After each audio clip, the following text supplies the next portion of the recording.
오늘 우리에게 주신 하나님의 말씀은 히브리서 11장 20절로 26절의 말씀입니다. 믿음으로 이삭은 장차 오는 일에 대하여 야곱과 에서에게 축복하였으며 믿음으로 야곱은 죽을 때에 요셉의 각 아들에게 축복하고 그 지팡이 머리에 의지하여 경배하였으며 믿음으로 요셉은 임종시에 이스라엘 자손들의 떠날 것을 말하고 또 자기 해고를 위하여 명하였으며 믿음으로 모세가 났을 때에 그 부모가 아름다운 아이임을 보고 석 달 동안 숨겨 임금의 명령을 무서워 아니하였으며 믿음으로 모세는 장성하여 바로의 공주의 아들이라 칭함을 거절하고 도리어 하나님의 백성과 함께 고난받기를 잠시 죄악의 낙을 누리는 것보다 더 좋아하고 그리스도를 위하여 받는 능욕을 애굽의 모든 부하보다 더 큰 재물로 여겼으니 이는 상 주심을 바라봄이라. 아멘. 네, 오늘은 히브리서 11장 20절로 26절 말씀으로 이어지는 믿음이라는 제목으로 말씀을 전하도록 하겠습니다. 우리는 지난 2주간 아브라함을 통하여 믿음으로 사는 성도의 신앙생활에 대하여 나누었습니다. 하나님의 부르심을 받고 고향과 친척과 아비의 집을 떠나서 비록 갈 바를 알지 못하였지만 하나님이 지시하실 땅으로 나아갔던 아브라함의 순종을 함께 살펴보았는데 이를 통해서 묵상하였던 것은 우리는 성도가 된다는 것, 즉 신앙생활을 한다는 것은 내게 익숙하고 당연했던 것들로부터 돌이켜서 떠나는 경험으로부터 시작된다는 것이었습니다. 그것이 세상이 보기에는 미련해 보이는 선택일지라도 하나님의 부르심을 따라 나아가는 것이 가장 옳은 선택임을 고백하며 사는 것이 성도의 신앙생활이라는 것이었습니다. 그 선택에서 우리는 그 성도가 믿음이 있다는 것을 발견할 수 있다는 것이죠. 또한 하나님이 약속하신 자손 이삭의 출생과 성장을 통해서 우리는 하나님이 약속의 말씀을 신실하게 이뤄가신다는 것과 함께 하나님께서 내 눈에 보이는 가능성을 뛰어넘어서 놀라운 일을 행하신다는 것을 묵상했습니다. 여기서 성도에게 있어 중요한 것은 하나님이 무언가를 이루실 것을 믿는 것이 아니라 그것을 이루시는 하나님을 믿는 믿음이 중요하다는 것입니다. 이는 반대로 때로 내 예상과 다른 상황이 펼쳐지더라도 내 삶에 내가 원하지 않았던 상황이 펼쳐지더라도 하나님이 무언가 내가 알지 못하는 놀라운 방법으로 무언가 새로운 일을 이뤄가실 수 있다는 것을 믿는 믿음이 중요하다는 것이죠. 그것은 지난주에 함께 나눈 하나님이 이삭을 제물로 바치라고 하신 이야기에서 알 수 있다는 것입니다. 하나님께서 아브라함에게 하신 이 명령을 통해서 우리는 어떤 이해되지 않는 상황을 통해서 우리의 믿음이 점검되고 나아가 하나님의 더 큰 은혜를 누리게 하시는 하나님의 더 큰 계획을 누리게 하실 수 있다는 것을 함께 묵상하였습니다. 그래서 시험과 관련된 세 가지 단어, 테스트, 트라이얼, 템테이션 요 세 가지 단어를 나눴었는데 그 시험을 통해서 그 명령에 순종하였던 아브라함은 하나님을 향한 믿음을 확인함과 동시에 그 믿음의 순전함까지 확인할 수 있었다는 것이죠. 하나님이 살아계시며 크고 놀라운 능력을 가지고 계시고 그 하나님이 나를 생각하신다는 이와 같은 사실은 오늘 말씀을 듣는 저와 여러분에게도 동일하게 어떤 상황을 마주하더라도 당황하거나 낙심하지 않고 오롯이 하나님을 바라볼 수 있는 이유가 된다는 것을 기억하시기 바랍니다. 그러므로 오늘 말씀에 들어가기에 앞서서 우리에게 이와 같은 믿음이 발견되길 다시 한번 소망합니다. 살아계신 하나님과 관계하며 살아가는 것이 성도의 신앙생활이라는 것을 다시 한번 상기하면서 오늘도 살아계신 하나님을 더욱 경험하는 우리가 되길 소망합니다. 오늘 본문 말씀은 이삭으로부터 시작되어 모세까지의 인물을, 특별히 그들의 믿음을 소개하고 있습니다. 우리는 각 절마다 소개되는 인물들의 행적을 통해서 이와 같은 모습이 믿음이 드러나는 모습이다라고 말하는 것을 볼 수 있다는 것이죠. 특별히 오늘 말씀을 통해서 우리가 나누고자 하는 것은 성도의 믿음과 신앙생활은 삶의 크고 작은 말과 행동, 어떤 선택들을 통해서 발견되는 것과 더불어서 그들의 삶을 통해서 세대에서 세대로 그 믿음이 이어진다는 것을 함께 나누고자 한다는 것이죠. 성경에서는 족보 이야기와 함께 아브라함의 하나님, 이삭의 하나님, 야곱의 하나님 등등 누구누구의 하나님이라는 표현이 많이 발견되는 것을 우리가 보게 됩니다. 이는 우리가 믿는 하나님이 어떤 실체가 없는 허상이라거나 다른 여타 종교가 믿는 신들과 구별되는 바로 그 하나님, 그들의 삶이 증거하고 하나님의 말씀인 성경이 증거하는 바로 그 하나님이라는 것을 우리로 알게 합니다. 그리고 창세기에서 특징적으로 발견되는 모습 중에 또 한 가지는 아비가 나이가 들어서 노쇠하게 되었을 때에 죽음을 준비하면서 그 자녀를 축복하는 모습입니다. 창세기 27장 말씀을 보면 이삭은 야곱을 축복합니다. 리브가와 야곱의 거짓말로 야곱을 에서인 줄 알고 잘못 축복하긴 했지만 28절로 29절에 담긴 그 축복의 내용을 보면 우리는 이삭이 자녀의 삶이 어떻게 되어지는 것이 복이라고 생각했는지를 좀 엿볼 수 있다는 것입니다. 그 내용을 보면 표현은 조금 다르지만 창세기 12장에서 하나님이 아브라함에게 말씀하셨던 그 복과 일치하는 것을 우리가 알 수 있다는 것이죠. 즉 이삭의 축복은 하나님의 백성으로서의 삶을 살아가는 것을 말하고 있으며 이를 통해서 성경은 우리에게 하나님이 우리 삶에 동행하시는 것이 진짜 복이다, 참된 복이다 라고 말하고 있다는 것입니다. 우리는 종종 이 부분을 보면서 복에 대해서 생각할 때에 그에게 주어지는 재물과 기름진 것들과 권력 등등을 복이라고 생각하곤 합니다. 그래서 요셉이 총리가 된 이야기라거나 다윗이 왕이 된 이야기 등등 하나님이 허락하시는 복을 성공과 번영에 연관 짓는다는 것입니다. 물론 하나님이 그러한 것들을 복으로서 주실 수 없는 분이 아니시지만 아브라함으로부터 이삭으로 이어진 신앙의 본질을 살펴볼 때에 우리는 성경이 하나님과 동행하는 것 그 자체를 복이라고 말하고 있다는 것을 알 수 있다는 것이죠. 후에 야곱도 노쇠하게 되었을 때에 창세기 48장에서 요셉의 두 아들 므낫세와 에브라임을 축복하고 29장에서는 그 아들들을 한 명씩 이렇게 축복하면서 마지막 말을 남기는 것을 볼 수가 있습니다. 이 말씀을 통해서 우리가 또한 발견할 수 있는 것은 이 축복과 권면의 말은 축복을 받는 자손들 각각의 성품과 관련된다는 것을 볼 수 있다는 것이죠. 그리고 그 축복의 말과 권면의 말은 그들의 성품과 그들의 삶 각자의 어떤 모습뿐만 아니라 그 이름을 딴 지파의 성향까지 이어지는 것을 보게 됩니다. 창세기 49장 28절에서는 각자의 분량대로 축복한다고 표현했는데 이 말들을 이렇게 우리가 모아볼 때에 우리는 이삭과 야곱이 자녀들을 축복한 말들이 결국 그들의 삶이 그들의 각자의 성향과 성품과 어떤 방향성 등등이 하나님과 연관되어 살기를 바라고 있었다는 것을 알게 된다는 것이죠. 그러한 삶을 그들에게 권하고 있다는 것입니다. 이처럼 이삭과 야곱의 축복의 말을 볼 때에 우리는 그들이 하나님을 그 삶의 중심에 두고 있었다는 것을 먼저 알 수가 있습니다. 그들이 그 하나님을 중심에 두었기에 하나님과 관계하며 하나님을 믿고 하나님께 순종하는 삶을 살았고 그것은 그들의 삶의 양식이자 방향이 되었습니다. 그리고 삶의 마지막 때를 살며 나와 그동안 함께 하신 하나님을 기억하면서 이를 배경으로 자녀들을 축복합니다. 그리고 자녀들도 그러한 삶을 살며 내가 경험한 하나님을 그들의 삶에서 복으로서 누리길 소망하며 그 축복을 했었다는 것입니다. 이를 통해서 이삭과 야곱이 믿음이 있었다는 것이 그들의 삶에 드러났다는 것이죠.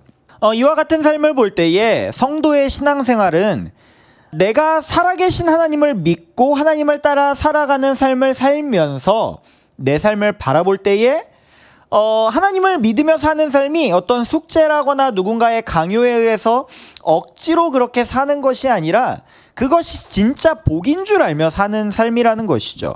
기독교인이니까 이렇게 살아야 돼가 아니라 이제 나는 성도로서 내 삶에 믿음이 드러나길 바라면서 살고 그렇게 살아가는 것을 통해서 내 삶의 믿음을 발견하고 나아가서 하나님을 기쁘시게 하고 하나님이 기뻐하시는 것을 보며 내가 기뻐하길 원하는, 그러므로 하나님과 연관되어 살아가며 내 삶의 믿음이 드러나는 것이 진짜 복이라는 것을 말하고 있다는 것입니다.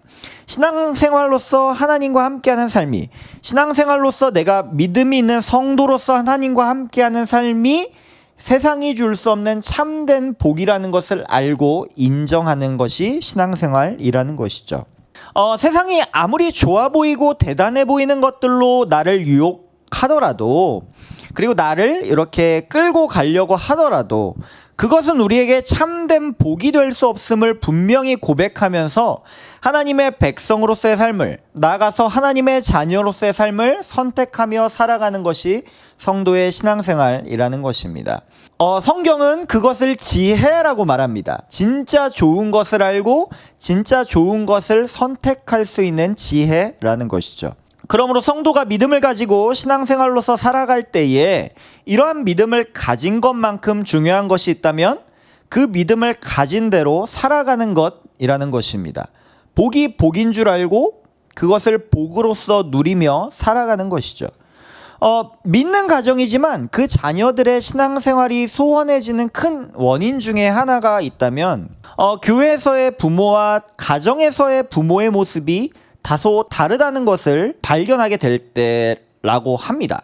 네, 저는 별로 본 적은 없어요. 네, 그런데 그렇다고 합니다. 네, 앞에 부모님이 계시니까 성품이나 표현의 영역도 있겠지만 부모가 무엇을 중요하게 여기는지와 교회에서 내가 배운 신앙이 충돌하는 것을 볼 때에 어떤 신앙인으로서 살아가는 그 삶에 대한, 성도로서 살아가는 삶에 대한 어떤 실망감을 느끼게 된다는 것이죠. 근데 반대로 그 자녀가 그 부모에 의해서 그 믿음이 더욱 바로 서게 되는 예시가 있다면, 부모의 삶에서 믿음으로 살아내려는 그 싸움이 발견될 때에, 그 싸움이 그 자녀에 의해서 부모의 삶에 보여질 때에 그 자녀의 믿음은 더욱 성장하게 된다는 것이죠. 동시에 그렇게 사는 것이 어떤 사소한 고생이 아니라 하나님과 동행하는 복이라는 것을 그 자녀가 부모의 모습을 통해서 보게 된다면 그 자녀의 믿음은 더욱 성장하게 된다는 것입니다. 그런 부모는 그 자녀 역시 내가 경험한 하나님과 하나님을 아는 기쁨을 그 자녀도 누리길 소망하며 오늘 이삭과 야곱의 이야기를 통해서 알 수 있듯이 그렇게 권하고 그렇게 축복하게 된다는 것이죠. 단지 교회를 출석해라 마라, 봉사를 해라 마라의 문제가 아니라는 것입니다. 그러므로 믿음이 세대를 이어 흘러간다는 것은 우리가 성경을 통해 볼 수 있듯이 그러한 축복을 받은 자녀들이 그러한 삶을 선택해서 살아가는 것을 통해서 드러난다는 것이죠. 부모님이 믿고 의지한 하나님을 이제 자녀도 알아가는 신앙생활을 시작하게 됩니다. 그래서 모태신앙으로 태어나 유아세례를 받았던 자녀들은 후에 청년이 될 때에, 후에 자기의 신앙으로 신앙을 고백할 수 있게 되었을 때에 세례 및 입교 예식을 행하면서 이제 내가 나의 믿음으로 하나님 앞에 섭니다. 이제 내가 나의 신앙으로 이 땅을 밟고 성도로서 살아갑니다라는 고백을 드린다는 것이죠. 이제 부모님의 하나님이 나의 하나님이 되고 부모님이 걸었던 그 길을 나도 함께 걷기 시작하는 것으로 하나님을 아는 기쁨을 함께 공감하는 한 명의 성도가 되어진다는 것입니다.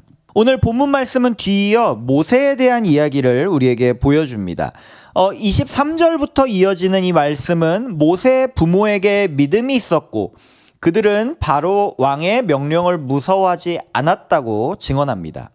우리가 알다시피 출애굽기 초반의 모세의 출생 이야기를 보면 이스라엘 백성들이 수가 많아지는 것을 두려워한 바로 왕이 이스라엘 백성들에게 학대를 하고 노동을 시키고 심지어 산파에게 시켜서 이스라엘 아기 중에 남자 아기는 모두 죽이라고 명령을 합니다. 하지만 2장에서 소개되는, 출애굽기 2장에서 소개되는 모세의 부모는 모세를 낳고 그를 석 달 동안 숨깁니다.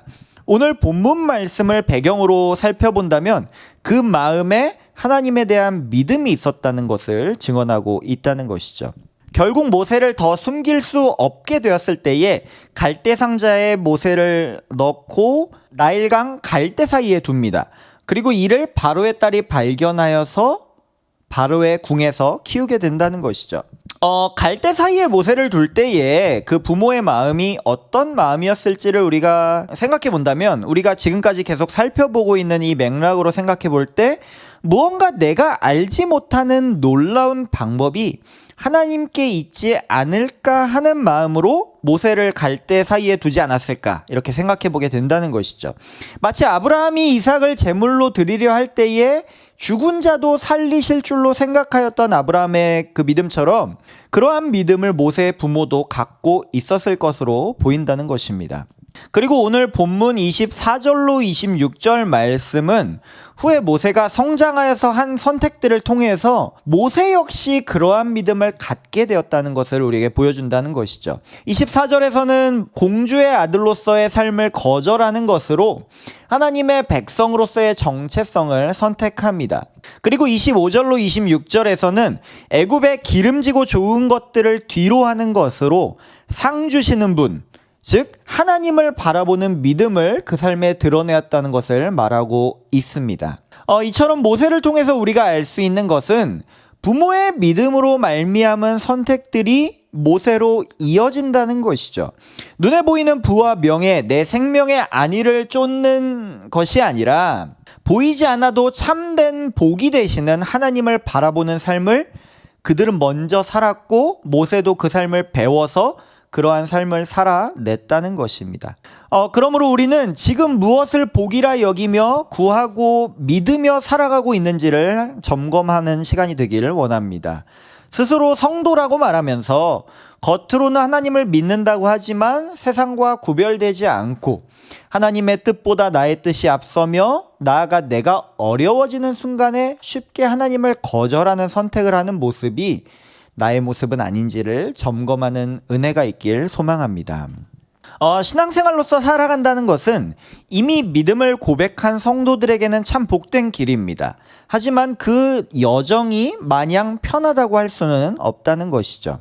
성경이 강조하듯이 예수 그리스도를 따르는 삶은 마가복음 8장 34절 말씀인데, 기본적으로 자기를 부인하고 자기 십자가를 지고 예수를 따르는 삶이기 때문입니다. 그것이 성도의 목표가 아니라 시작점이라는 것이죠. 결국 부모가 그러한 삶을 살고 또한 자녀에게 그런 삶을 가르치고 축복한다는 것은 마치 아브라함이 이삭을 제단 위에 올려놓았듯이 스스로 죽는 삶을 살기를 자녀에게 축복한다는 것과 같을 것입니다. 하지만 성도가 그럴 수 있는 이유는 무엇입니까? 이 뒤에 따라오는 35절 말씀이 마치 내가 죽는 것 같은 선택을 하고 자녀로 하여금 그런 삶을 살라고 말할 수 있는 그 이유가 그것이 사실은 살 길이라고 말하기 때문이죠. 결국 그 삶을 하나님께 맡기고 나를 내던지는 것이 진짜 살 길이고 진짜 복이라는 것을 아는 것이 성도의 믿음이기 때문입니다.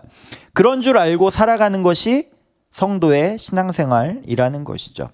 말씀을 마무리합니다. 우리는 무엇을 복이라 말하며 무엇을 신앙생활이라고 하고 있는지를 점검하기 원합니다.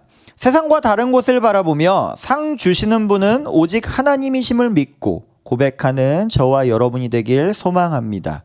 오늘 우리가 함께 찬양했듯이 우리가 화려하지 않고 가진 것이 적고 눈물 날 일이 많고 억울한 일이 많더라도 하나님의 백성으로서 살기를 포기하지 않고 그저 하나님이 함께 하신다는 사실을 믿는 것만으로 행복하다고 고백하는 저와 여러분이 되길 소망합니다.